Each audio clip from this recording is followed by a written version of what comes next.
নমস্কাৰ বন্ধু বান্ধৱীসকল আপোনালোকে শুনি আছে ৰঞ্জু হাজৰিকাদেৱৰ উপন্যাস জুলু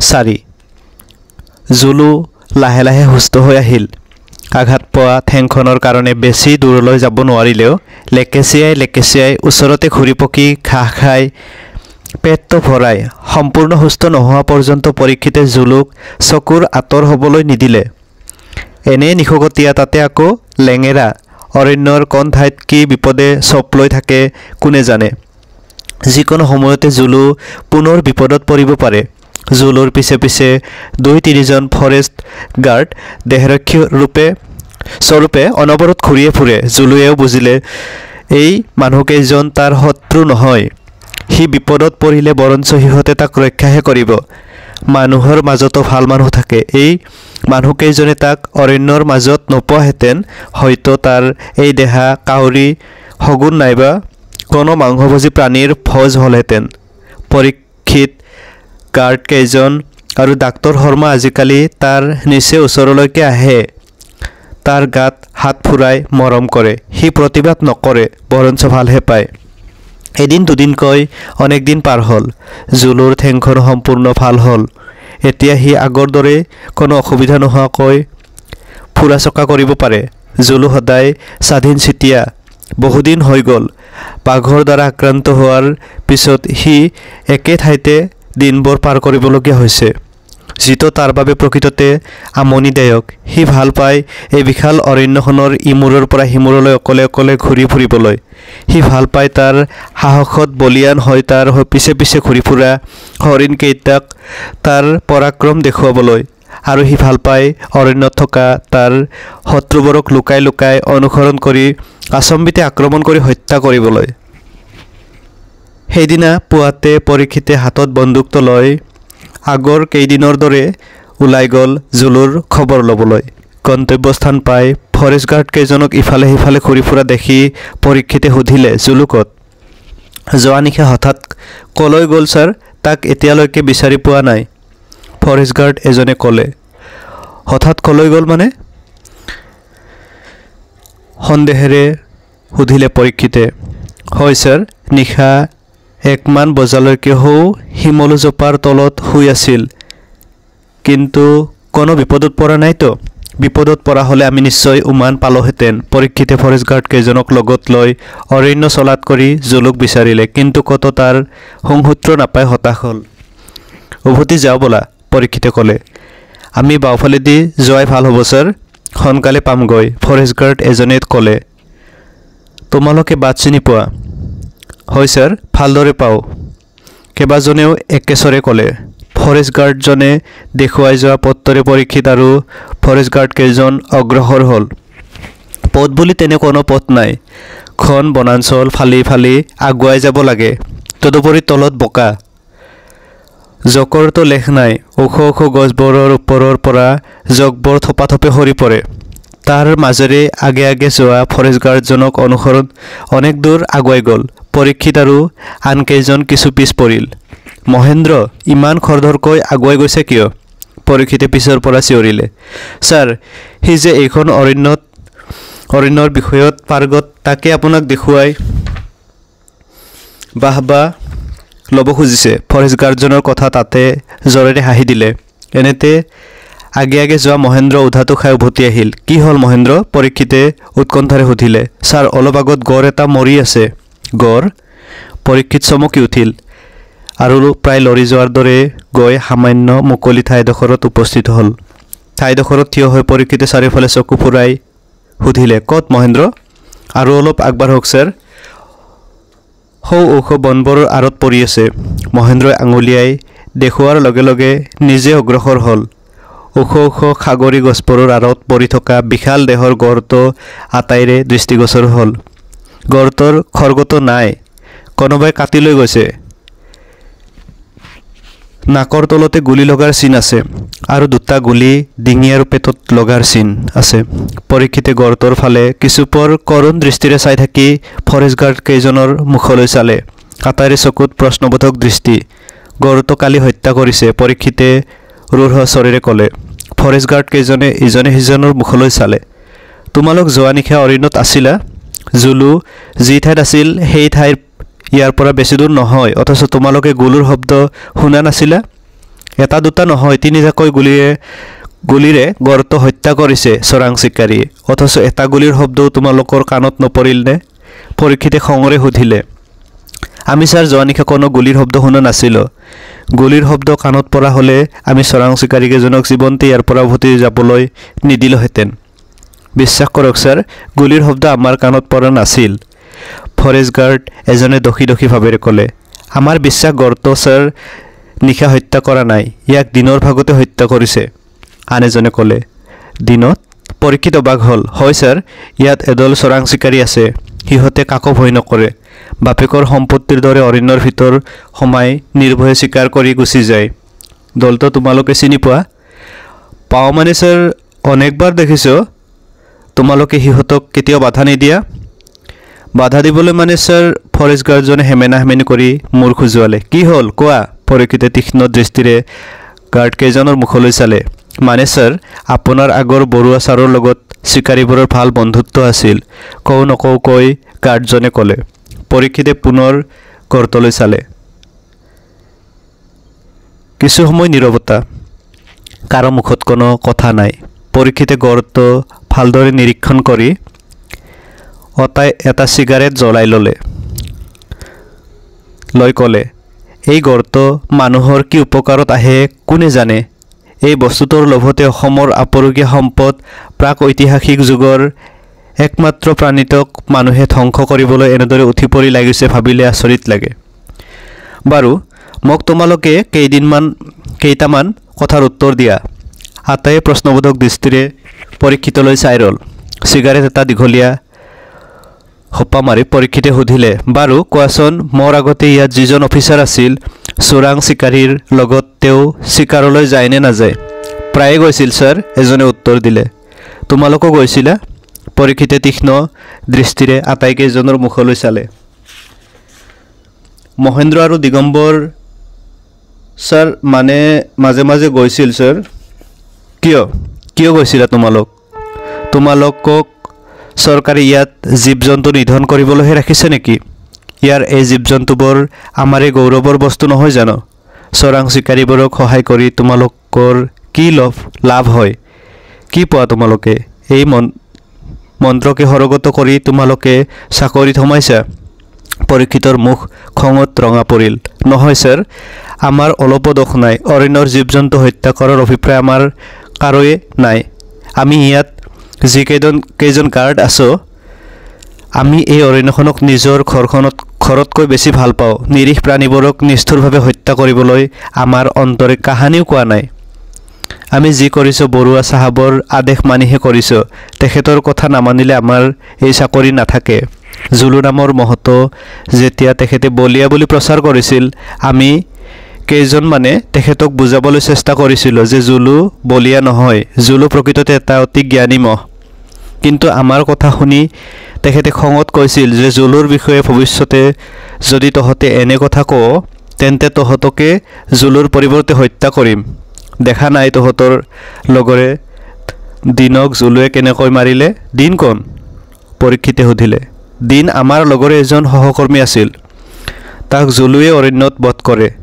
অৱশ্যে তাৰ মৃত্যুৰ বাবে সিয়ে দায়ী। সি আৰু বৰুৱা চাহাব নিতৌ চোৰাং চিকাৰীৰ লগত অৰণ্যত ঘূৰিছিল।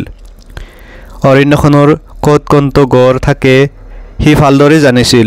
সেইকাৰণে চোৰাং চিকাৰীবোৰক সি যথেষ্ট সহায় কৰিব পাৰিছিল।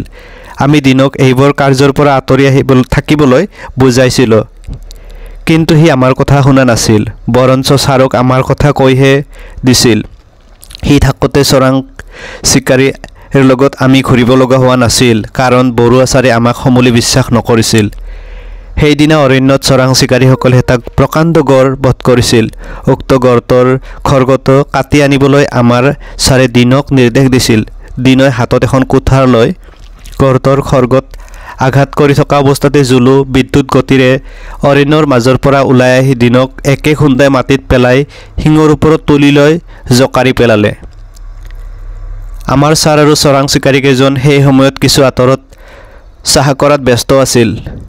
কি হৈছে তলকিবই নপাওঁতে জুলুৱে তেওঁলোকৰ ফালে চচা ল'লে। বন্দুক ৰাইফল হাতত তুলি ল'বলৈ সামান্য সময়কণো তেওঁলোকে নাপালে। কোনোমতে কাষৰে পাজৰে থকা গছত উঠিহে প্ৰাণ ৰক্ষা কৰিব পাৰিলে। তাৰ পিছত মহত পুনৰ ধুমুহাৰ দৰে অৰণ্যৰ মাজলৈ সোমাই অদৃশ্য হৈ যায়। এই ঘটনাটোৰ পিছত চোৰাং চিকাৰীৰ পৰা গড় ৰক্ষা কৰিবলৈ যাওঁতে দিনৈ বলীয়া মহৰ হাতত প্ৰাণ এৰিব লগা হয় বুলিহে বাহিৰত প্ৰচাৰ হৈছিল। বৰুৱা ছাৰৰ আদেশত আমিও সেইদৰে সাক্ষী দিছিলোঁ। এই জুলুৰ কাৰণে চোৰাং চিকাৰীবোৰৰ ভীষণ ভয়। কেইবাজনো চোৰাং চিকাৰী আৰু অৰণ্যত সোমাই গছ কটা কেইবাজনেও জুলুৰ শিঙৰ খোজত প্ৰাণ দিছে। সেইকাৰণেহে তাক বৰুৱা ছাৰে বলীয়া বুলি হত্যা কৰিব বিচাৰিছিল। কৈ থাকিলে অনেক কাহিনীয়ে ওলাই ছাৰ। কোৱাচোন, পৰীক্ষিতে আগ্ৰহেৰে ক'লে।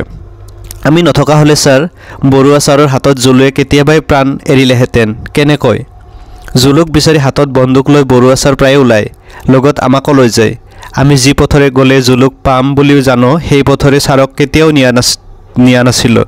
মহেন্দ্ৰ নীৰৱ হ'ল। পৰীক্ষিতে দূৰলৈ চালে। ছাৰ, বৰুৱা ছাৰৰ বিপক্ষে ওপৰলৈ লিখিব নেকি? ভদ্ৰই সুধিলে। নিলিখ। যিবোৰ ঘটনা ঘটি গ'ল সেইবোৰ খুচৰি এতিয়া কিবা লাভ হ'ব জানো? এই অৰণ্যত ভৱিষ্যতে যেন সেই ঘটনাবোৰৰ পুনৰাবৃত্তি নঘটে তাৰ বাবে সজাগ হোৱা আৰু চাবা যাতে জুলুৰ কেতিয়াও কোনে অনিষ্ট কৰিব নোৱাৰে, পৰীক্ষিতে ক'লে। বৰুৱা ছাৰ ইয়াৰ পৰা ট্ৰেন্সফাৰ হৈ যোৱাত আমি স্বস্তিৰ নিশ্বাস পেলাইছোঁ ছাৰ। আৰু কিছুদিন ইয়াত থকা হ'লে অৰণ্যৰ আটাইবোৰ গড়েই শেষ হ'লহেঁতেন, মহেন্দ্ৰই ক'লে। অৰণ্যখনত গড় মাত্ৰ 2 কুৰিমানহে আছে। এনেদৰে গড় নিধন পৰ্ব চলি থাকিলে শেষ গড়টো নিধন হ'বলৈ 2টা মাহো নালাগিব। তোমালোকে সকলোৱে প্ৰতিজ্ঞা কৰিব লাগিব যে অৰণ্যৰ প্ৰতিটো প্ৰাণীৰ ৰক্ষাৰ বাবে তোমালোকে মোক সহযোগিতা কৰিবা আৰু শৰীৰৰ শেষ বিন্দু তেজ থকা পৰ্যন্ত চোৰাং চিকাৰীৰ বিৰুদ্ধে যুঁজ কৰিবা। আমি প্ৰতিজ্ঞা কৰিম ছাৰ, আটাই একেচৰে চিঞৰি উঠিল। অৰণ্যৰ মাজতে পৰীক্ষিতৰ অনেক সময় অতিবাহিত হ'ল। নিজ কোৱাৰ্টাৰত আহি যেতিয়া উপস্থিত হয় তেতিয়া দিনৰ 12 বাজি পাৰ হৈছে। লৰালৰিকৈ গাটো ধুই পৰীক্ষিতে ভাতকেইটা খাই ল'লে। এনেতে অফিচৰ পিয়নটোৱে আহি খবৰ দিলে ওচৰৰ গাঁৱৰ পৰা কেইবাজনো মানুহ আহিছে পৰীক্ষিতক লগ ধৰিবলৈ। পৰীক্ষিতে ডিউটিৰ পোছাকযোৰ পিন্ধি অফিচলৈ আগবাঢ়িল। অফিচৰ সন্মুখতে 8-10জনমান গাঁৱলীয়া মানুহ থিয় হৈ আছিল। পৰীক্ষিতক দেখাৰ লগে লগে মানুহকেইজনে নমস্কাৰ জনালে। পৰীক্ষিতে নমস্কাৰ গ্ৰহণ কৰি অফিচ কোঠাত সোমাই বহিল। মানুহকেইজন আগুৱাই আহি অফিচ কোঠাৰ দুৱাৰমুখত থিয় হ'ল। কওকচোন, আপোনালোকে কিয় আহিল? পৰীক্ষিতে প্ৰশ্ন কৰিলে। আজি প্ৰায় এসপ্তাহ ধৰি এই অৰণ্যত বলীয়া মহ এটা আমাৰ গাঁৱত বৰ অত্যাচাৰ আৰম্ভ কৰিছে। মহতক ইয়াৰ সকলোৱে জুলু বুলি জানে। এই মহতে আজি অনেক দিন ধৰি আমাৰ ওপৰত অত্যাচাৰ চলাই আছে। যোৱা বছৰতে আপোনাৰ আগত যিজন ফৰেষ্টাৰ বাবু ইয়াত আছিল তেখেতৰ ওচৰত আমি লিখিতভাৱে আপত্তি দিছিলোঁ, চৰকাৰলৈকো লিখিছিলোঁ। পিছত গম পালোঁ যে মহটো মাৰিবলৈ চৰকাৰে হেনো অনুমতি দিছে। কিন্তু আজি পৰ্যন্ত মহটো নমৰাত আমি আচৰিত হৈছোঁ। আমাৰ আপত্তিৰ কাগজ ফাইলত বিচাৰিবলৈ এতিয়াও পাব। আপুনি নতুন বাবু, সেই মহটোৰ বিষয়ে বিশেষ হয়তো নাজানিব পাৰে। গতিকে সোনকালে ৰ'ব, মোৰো মহটোৰ বিষয়ে কিছুমান কথা সুধিবলগীয়া আৰু কিছুমান কথা ক'বলগীয়া আছে। পৰীক্ষিতে কলম এটা হাতত তুলি লৈ কাগজ এখনত কিবাকিবি আঁকি বাকি থাকি ক'লে। মানুহকেইজনে প্ৰশ্নবোধক দৃষ্টিৰে পৰীক্ষিতৰ মুখলৈ চাই ৰ'ল। এই সপ্তাহটোত মহটোৱে আপোনালোকৰ গাঁৱত কেনেধৰণৰ অত্যাচাৰ কৰিছে? পৰীক্ষিতে প্ৰশ্ন কৰিলে। মহটো দিনে নিশাই গাঁৱত ঘূৰি ফুৰিছে। তাৰ ভয়ত গাঁৱৰ মণিহ তিৰোতা এইকেইদিন ঘৰৰ বাহিৰত ওলাব পৰা নাই। খেতিখোলা খাই নষ্ট কৰাৰ উপৰিও সি আমাৰ পোহনীয়া গৰুবোৰৰ ওপৰত অত্যাচাৰ আৰম্ভ কৰিছে। গৰু মহ মৰিছে নেকি? হয়, 2টামান মৰিছে। আপোনালোকৰ গাঁৱত যিটো মহে অত্যাচাৰ আৰম্ভ কৰিছে আপোনালোকে তাক জুলু বুলি ভাবি ভুল কৰিছে। কাৰণ আজি প্ৰায় এমাহ ধৰি জুলু এই অৰণ্যতে পৰি আছে। বেচেৰা আজিহে আঁতৰি গৈছে। তাৰ খবৰ ল'বলৈ মই হাবিলৈ গৈছিলোঁ। বাঘ এটাৰ লগত যুঁজ কৰি বেয়াকৈ জখম হৈছিল। অনেক চিকিৎসাৰ পিছত অৱশেষত সি সুস্থ হৈছেগৈ। আপুনি ভাল হহুৱালে সেই ফৰেষ্টাৰ বাবু। বিদ্ৰূপৰ হাঁহি এটা মাৰি এজনে ক'লে। জুলুক আচলতে আপুনি চিনিয়ে নাপায়। তাৰ দৰে ভয়ংকৰ মহ এটাৰ আপুনি চিকিৎসা কৰিছে, এই কথা শুনিলে কোনোৱে বিশ্বাস নকৰে। যিটো মহৰ ওচৰলৈ মানুহ গ'লে মৃত্যুমুখত পৰে, সেইটো মহৰ আপুনি এমাহ ধৰি চিকিৎসা কৰিছে। জুলুক মই ভালদৰে জানো আৰু চিনি পাওঁ। জুলু প্ৰকৃততে বলিয়া নহয়।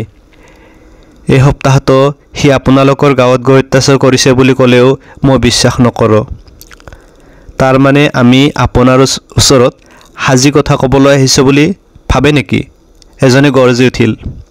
সাজি ক'বলৈ আহিছে বুলি মই নকওঁ, কিন্তু জুলুক অযথা দোষ নিদিব। পৰীক্ষিতে সামান্য হাঁহি ক'লে, আপোনাৰ জুলুৰ প্ৰতি ইমান প্ৰীতি কিয়? আপোনালোকৰ জুলুৰ প্ৰতি ইমান ঈৰ্ষা কিয়? একে সুৰতে প্ৰশ্ন কৰিলে পৰীক্ষিতে। সি আমাৰ অনেক অনিষ্ট কৰিছে। এজন মানুহৰ জীৱনতকৈ আপোনাৰ কাৰণে মহতৰ জীৱনৰ দাম বেছি হ'ল নেকি? মই জনাত জুলু এতিয়ালৈকে কোনো মানুহ বা জীৱ জন্তুক গাঁৱলৈ গৈ বধ কৰা নাই। যিকেইজন মৰিছে তেওঁলোকক এই অৰণ্যত মাৰিছে। গোপনে এই অৰণ্যত সোমাই তেওঁলোকে প্ৰাণী হত্যা কৰা নাইবা মূল্যৱান গছ গছনি কাটি নষ্ট কৰে। হেৰি, এনে প্ৰশিক্ষণপ্ৰাপ্ত আৰু কেইটামান মহ এই অৰণ্যত এৰি নিদিয়ে ন? কিয়? আপোনালোকৰ গোটেইখিনি কামেই দেখোন মহকেইটাই কৰিব পাৰিব। 30-35 বছৰ বয়সীয়া এজনে ইটিকিং কৰি ক'লে। কেইটামান মহ আনি অফিচতো বহুৱাই দিব পাৰিব। আন এজনে কোৱাৰ লগে লগে আটাইয়ে হোৱাই হাঁহি উঠিলে। পৰীক্ষিতে একো নকৈ তললৈ মূৰ কৰি ৰ'ল। ফৰেষ্টাৰ বাবু, এতিয়া কাম ফেৰা আপোনালোকেই কৰিব না আমি নিজেই তাৰ গতি লগাম? বেঞ্চত বহি থকা আতিল চেহেৰাৰ বুঢ়া এজনে প্ৰকাণ্ড গহকচাত হাত ফুৰাই সুধিলে। অনাহকত খন্তেকৰ উত্তেজনাৰ বশৱৰ্তী হৈ নিৰীহ প্ৰাণী এটাক বধ কৰিবলৈ চেষ্টা নকৰিব, মোৰ অনুৰোধ। আৰু বিশ্বাস কৰক, জুলু আজি প্ৰায় এমাহ ধৰি অৰণ্যৰ পৰা এখোজো বাহিৰ ওলোৱা নাই। এওঁৰ দ্বাৰা নহ'ব ৰাইজ, মহতো এওঁৰ কোনোবা কালৰ ভায়েক আছিল যেন পাওঁ। কোনোবা এজনে চিঞৰি উঠিল। আপোনালোকে যি ধৰণৰে মন্তব্য নিদিয়ক কিয়, মই আপোনালোকৰ কথা মানিবলৈ অপৰাগ। বাৰু, কেইটামান প্ৰশ্নৰ উত্তৰ দিয়কচোন। আপোনালোকে জুলু যোৱা নিশা আপোনালোকৰ গাঁৱলৈ গৈছিল? অকল যোৱা নিশাই নহয়, আটাইকেইদিনে গাঁৱলৈ গৈ আছে, এজনে ক'লে। তেন্তে আজি নিশাও নিশ্চয় যাব? পৰীক্ষিতে সুধিলে। কোনো কথাই নাই। ময়ো আজি নিশা আপোনালোকৰ গাঁৱত থাকিম। মই নিজ চকুৰে চাই আহিম তাক। তাৰপিছত যাৱতীয় যি ব্যৱস্থা ল'ব লাগে মই ল'ম। আপোনালোকৰ আপত্তি আছে? পৰীক্ষিতে পুনৰ সুধিলে। আমাৰ কথাৰ ওপৰত আপোনাৰ বিশ্বাস হোৱা নাই নেকি? এজনে খঙেৰে প্ৰশ্ন কৰিলে। আপুনি বৰ বেছি কথা কৈছে ফৰেষ্টাৰ বাবু, ডেকা এজনে ক'লে। মোৰ ওচৰত গৰম দেখুৱাই লাভ নাই। আৰু এটা কথা শুনক, এই অৰণ্যৰ কিবা প্ৰাণীয়ে গৈ আপোনালোকৰ গাঁৱত যিখিনি অত্যাচাৰ আৰম্ভ কৰিছে, আপোনালোক যিমান অতিষ্ঠ হৈছে তাতকৈ বেছি অতিষ্ঠ হৈছে এই অৰণ্যৰ প্ৰাণীবোৰ। আপোনালোকৰ অত্যাচাৰ এই জন্তুবোৰতকৈ ভীষণ। গোপনে আহি পশু চিকাৰ কৰে, মূল্যৱান চৰাইবোৰ মাৰে, চোৰাং চিকাৰীৰ লগ হৈ গড়বোৰ নিধন কৰাত সহায় কৰে আৰু দিনে নিশাই অৰণ্যৰ মূল্যৱান গছবোৰতো কাটিয়েই আছে।